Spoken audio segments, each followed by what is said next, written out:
Joining us to discuss the top stories of the week is editor-in-chief of theweek.com, Ben Frumin. Good to see you, man. Hey, good to be here. It's not just the Obamacare fiasco that kept the White House communications team up all night this week. The Obama administration has really found itself in hot water after reports surfaced that the NSA is spying on its own allies. This week we saw Senator Dianne Feinstein slam the NSA for these actions, and it's still unclear how much the president knew about the programs, and many are wondering if the NSA is just totally out of control. Ben, how much of a problem is this for the Obama administration? You know, we have Angela Merkel being listened to somehow.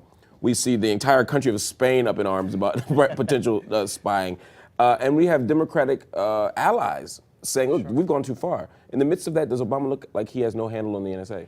Well, it is a big problem, but perhaps not for the reasons that we all might think. I think that, you know, the NSA, we often think, that it's all about finding terrorists, that it's all about disrupting terrorist networks. But historically, as Mark Ambener has noted on our website several times, the NSA collects information and data on our allies, on our enemies, on everyone. You know, their job, their reason for being is to provide the President of the United States with information that leaders of other countries don't have. Their job is to provide him a strategic advantage. Now, did they go too far?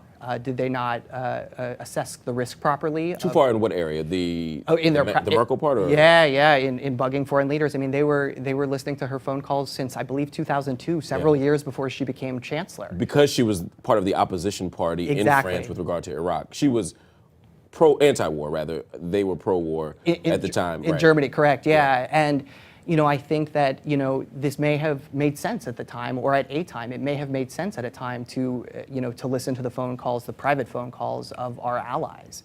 But I got to ask you a question about this, because do you think there's any country in the world that has such technology that isn't listening to foreign leaders? It's a great question. You know, America has the best technology. We have the most robust system, but everybody does this and everybody would like to do this.